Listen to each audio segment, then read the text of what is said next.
Hello everyone, நீங்க பார்த்துட்டு இருக்கிறது ஷெஃப் அபீப் யூடியூப் சேனல்.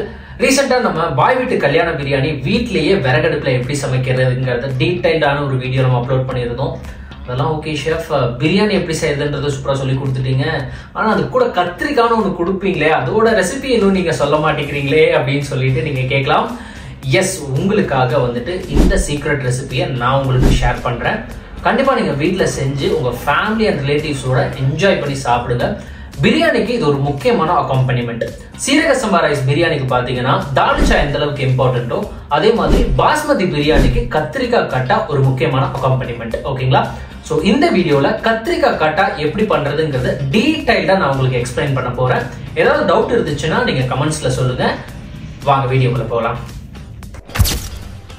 இப்போ நம்ம 3 கிலோ கத்திரிக்காயில் கல்யாண வீட்டில் எப்படி கத்திரிக்காய் கட்டா செய்வாங்களோ அந்த மாதிரி நம்ம செய்ய போகிறோம். டிஸ்கிரிப்ஷனில் நான் குவான்டிட்டி மென்ஷன் பண்ணியிருக்கேன், செக் பண்ணிக்கோங்க. கத்திரிக்காய் எப்போவுமே கட் பண்ணோன்னா நம்ம தண்ணியில் போட்டுருணும். அப்போ தான் வந்துட்டு அது கருப்பு கலரில் ஆகாமல் இருக்கும். அண்ட் அது கூடவே நம்ம பச்சை மிளகாவும் போட்டிருக்கோம். கத்திரிக்காய் கட் பண்ணுறப்ப நம்ம ரொம்பவே கவனமாக கட் பண்ணணும். பிகாஸ் இதுக்குள்ளே பூச்சி நிறைய இருக்கும். அதனால் இப்படி நம்ம கட் பண்ணி இருக்கா இல்லையான்றதை செக் பண்ணிவிட்டு நம்ம பார்த்து கவனமாக பண்ணணும். நம்ம செய்கிற இந்த கத்திரிக்காய் கட்டாக்கு இந்த மசாலா ரொம்பவே முக்கியம். அதுக்கு முக்கியமான 3 பொருள் தான் கடுகு, சீரகம், வெந்தயம். சீரகம் பார்த்தீங்கன்னா 3 டேபிள் ஸ்பூன் போட்டுக்கோங்க. அதுக்கப்புறம் கடுகு 2 டேபிள் ஸ்பூன் ஃபுல்லாக போடுங்க. வெந்தயம் சும்மா கொஞ்சோண்டு போட்டிங்கன்னா போதும். பவுடர் பண்ணி எடுத்துக்கலாம். இது வறுக்கணும்னு அவசியம் கிடையாது. நம்ம பவுடர் பண்ணி எடுத்துக்கலாம். கடுகு, சீரகம், வெந்தயம் அது 3 நம்ம மெஷர் பண்ணோம் இல்லையா, அதை இப்போ நம்ம நல்லா பவுடர் பண்ணிட்டோம். மிக்சியில் தான் நம்ம பவுடர் பண்ணியிருக்கோம். இதில் புளி ஊற வைக்க போகிறோம். இருந்தே கருவேப்பிலை கிடச்சிது. ஸோ அதனால் நம்ம கத்திரிக்காய்க்கு கருவேப்பிலை ரொம்பவே முக்கியம்.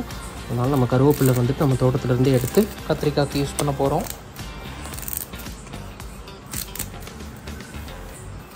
பார்த்திங்கன்னா ஏதாச்சும் பூச்சியெல்லாம் இருக்கும். ஸோ அதனால் நம்ம நல்லா தண்ணி ஊற்றி அலாசிக்கலாம்.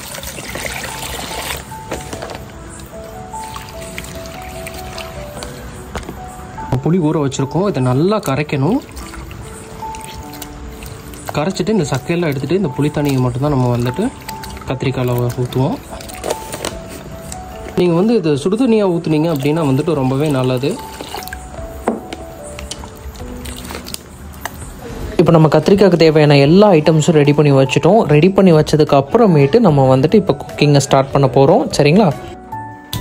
3 கிலோ கத்திரிக்காய்க்கு 1 லிட்டர் ஃபஸ்ட்டு நல்லெண்ணெய் ஊற்றிக்கலாம். நல்லெண்ணெய் தான் ஊற்றணுமா அப்படின்னு கேட்டிங்கன்னா நல்லெண்ணெய் ஊற்றுனீங்கன்னா ரொம்ப நல்லா இருக்குங்க. அப்படி இல்லாட்டி நீங்கள் ரிஃபைண்ட் ஆயில் யூஸ் பண்ணுங்கள். இப்போ நம்ம ஸ்டார்ட் பண்ண போகிறோம். ஃபஸ்ட்டு மிளகு நல்லெண்ணெயில் போட்டதுக்கப்புறம் கருவேப்பிலையை நம்ம ஆட் பண்ணுறோம்.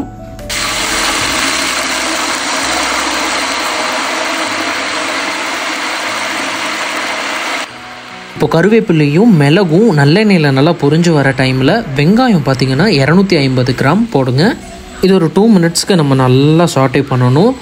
பிரியாணிக்கு வதக்கிற அளவுக்கு இந்த வெங்காயத்தை நம்ம வதக்க தேவை கிடையாது. எண்ணெயில் இந்த 3 ஐட்டத்தை நீங்கள் போட்டதுக்கு அப்புறமேட்டு அதோட ஸ்மெல்லே ரொம்பவே நல்லா இருக்குங்க. நீங்கள் செய்யறப்ப அதை நீங்கள் ஃபீல் பண்ணுவீங்க. இப்போ பார்த்தீங்கன்னா ஆனியன் ஃப்ரை ஆகிட்டுருக்கு. நெக்ஸ்ட்டு எப்போ நம்ம கத்திரிக்காய் போட போகிறோங்கிறத நான் சொல்கிறேன். இப்போ பார்த்தீங்கன்னா ஆனியனோட கலர் மாறிடுச்சு பார்த்தீங்களா? இந்த பக்குவம் வர வரைக்கும் மிக்ஸ் பண்ணிவிட்டு இப்போ நம்ம கத்திரிக்காவை போட போகிறோம். தண்ணி வடித்து வச்சுட்டோம். ஸோ இப்போ நம்ம 3 கிலோ கத்திரிக்காவை ஆட் பண்ணிட்டோம். இப்போ பார்த்தீங்கன்னா நல்லா இந்த நல்லெண்ணெயில் கத்திரிக்காய் நல்லா ஃப்ரை ஆகிறதுங்கனால பார்க்க முடியும். இப்போ நம்ம லிட் போட்டு க்ளோஸ் பண்ணிடலாம். ஒரு 2 மினிட்ஸ் க்ளோஸ் பண்ணதுக்கப்புறம் பார்த்தீங்கன்னா கத்திரிக்காய் சீக்கிரமே வெந்துடும். ஸோ இப்போ பார்த்தீங்கன்னா நம்ம லிட் போட்டுடலாம். 2 மினிட்ஸ்க்கு அப்புறம் நம்ம எடுத்து பார்த்தோன்னா கத்திரிக்காய் எல்லாம் அப்படியே கொஞ்சம் வெந்த மாதிரி உங்களுக்கு தெரியும். இப்போ நம்ம ஒரு தடவை நல்லா மிக்ஸ் பண்ணி விட்டுக்கலாம். காரத்துக்கு மிளகாத்தூள் போட போகிறோம். இது எண்ணெயிலே போடுறப்போ நல்லா டேஸ்ட்டாக இருக்கும். அண்ட் கலர் நல்லா அட்ராக்டிவாக இருக்கும். ஒரு 40 கிராம் போட்டுக்கலாம். 3 கிலோவுக்கு 40 கிராம். மஞ்சத்தூளும் ரொம்பவே முக்கியமான ஒரு விஷயம் கத்திரிக்காய்க்கு. மிளகாத்தூளும் மஞ்சத்தூளும் இந்த ஆயில் இருக்கிறப்பவே நம்ம சேர்க்குறப்ப அதனோட கலரும் சரி அதனோட அரோமாவும் சரி ரொம்ப நல்லாயிருக்கும். மிளகாத்தூள் போட்டதுக்கப்புறம் கொஞ்சம் கவனமாக நல்லா மிக்ஸ் பண்ணிகிட்டே இருங்க, இல்லாட்டி அடி பிடிக்கும். 3 கிலோ கத்திரிக்காய்க்கு 2 கிலோ நல்லா பழுத்த தக்காளி பழமாக நம்ம போட போகிறோம். ஒரு சிலர் தக்காளிக்காய்க்கு தக்காளி ஆட் பண்ண மாட்டாங்க. பட் நம்மளோட ரெசிபியை நீங்கள் எக்ஸாக்டாக ஃபாலோ பண்ணி பாருங்கள். நம்ம அரைச்சி வச்ச கடுகு சீரகம் வெந்தய பவுடர் இருக்குது, அதை நம்ம மிக்ஸ் பண்ணிடலாம். பூண்டு பேஸ்ட் இதில் ஆட் பண்ணிக்கலாம். தேவையான அளவு உப்பு போட்டுக்கலாம். பூண்டு போட்டதுக்கப்புறம் பார்த்தீங்கன்னா நல்லா அடி பிடிக்கும். ஸோ இந்த ஸ்டேஜில் நீங்கள் நல்லா கவனமாக மிக்ஸ் பண்ணி விட்டுட்டு நம்ம வாட்டர் ஆட் பண்ணிக்கலாம். 3 கிலோ கத்திரிக்காய்க்கு 1.5 லிட்டர் தண்ணி ஊற்றிக்கோங்க. தண்ணி வந்து ஆல்ரெடி நம்ம பக்கத்துலேயே சுடுதண்ணி வச்சுருந்தோம். ஸோ அந்த தண்ணி தான் ஆட் பண்ணுறோம். நீங்களும் சுடுதண்ணியே யூஸ் பண்ணுங்கள். அதுக்கப்புறம் பார்த்திங்கன்னா நம்ம வந்து கரைச்சி வச்ச புளியை வந்துட்டு நம்ம ஊற்ற போகிறோம். புளி ஊற்றுனதுக்கப்புறம் அது பச்சை வாசம் போகிற அளவுக்கு நல்லா கொதிக்க விடுங்க. புளி ஊற்றி 10 மினிட்ஸுக்கு அப்புறம் நல்லா பச்சை வாசம் போனதுக்கப்புறம் கத்திரிக்காய் வெந்திருச்சான்னு செக் பண்ணிக்கோங்க. அதுக்கப்புறம் ஃபைனலாக நம்ம வேர்க்கடலையும் எள்ளும் பவுடர் பண்ணி இதில் நம்ம ஆட் பண்ணுறோம். 3 கிலோ கத்திரிக்காய்க்கு 300 கிராம் வெள்ளை எள்ளு, 300 கிராம் வறுத்த வேர்க்கடலை நம்ம போடுறோம். இது அரைக்கிறப்போ ரொம்ப கவனமாக அரைங்க. கொஞ்சம் நீங்கள் எக்ஸ்ட்ரா அரைச்சிட்டிங்க அப்படின்னாலும் எண்ணெய் விட்டுரும். ஸோ கேர்ஃபுல்லாக பண்ணுங்கள். எள்ளு வேர்க்கடலை 2 போட்டதுக்கப்புறம் ஃப்ளேமை கொஞ்சம் கம்மி பண்ணிடுங்க. பொறுமையாக அந்த எள்ளு வேர்க்கடலை அந்த மசாலா கூட மெர்ஜார் அளவுக்கு வெயிட் பண்ணுங்கள். பொறுமையாக லேடில் வச்சு மிக்ஸ் பண்ணி விடுங்க. எள்ளு வேர்க்கடலை சேர்க்கறதுக்கு முன்னாடி புளிப்பு, காரம், உப்பு கொஞ்சம் தூக்கலாக இருக்க மாதிரி பார்த்துக்கோங்க. எள்ளு வேர்க்கடலை போட்டதுக்கப்புறம் பார்த்தீங்கன்னா கத்திரிக்காய் கட்டாவோட டெக்ஸ்சரே மாறி இருக்கும் அண்ட் பார்க்கவே ரொம்ப அட்ராக்டிவாக இருக்கும். அவ்வளோதாங்க, கல்யாண வீட்டு கத்திரிக்காய் கட்டா செம்மையாக ரெடி ஆயிடுச்சு. இதை நெக்ஸ்ட் டே மார்னிங் நம்ம சர்வ் பண்ண போகிறோம். அப்போ தான் ஓவர் நைட் கத்திரிக்காய் அந்த புளியோட சேர்ந்து ஊறி ரொம்ப டேஸ்ட்டாக இருக்கும். So wait. சூப்பரான கத்திரிக்காய் கட்டா ரெடி ஆயிடுச்சு. சுட சுட பாஸ்மதி ரைஸ் பிரியாணி கூட இந்த கத்திரிக்காய் கட்டாவை வச்சு சாப்பிட்டோன்னா வேற லெவலாக இருக்குங்க. இந்த கத்திரிக்காய் கட்டா பிரியாணிக்கு மட்டும் இல்லைங்க, இட்லி, தோசை, சப்பாத்தின்னு எல்லாத்துக்குமே ரொம்ப நல்லாயிருக்கும்.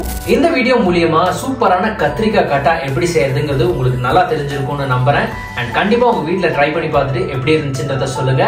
இன்னொரு சூப்பரான வீடியோவில் நான் உங்களை சந்திக்கிறேன். Bye bye. அண்ட் மறக்காம ஷெஃப் ஹபீப் யூடியூப் சேனலை சப்ஸ்கிரைப் பண்ணிக்கோங்க. தேங்க்யூ.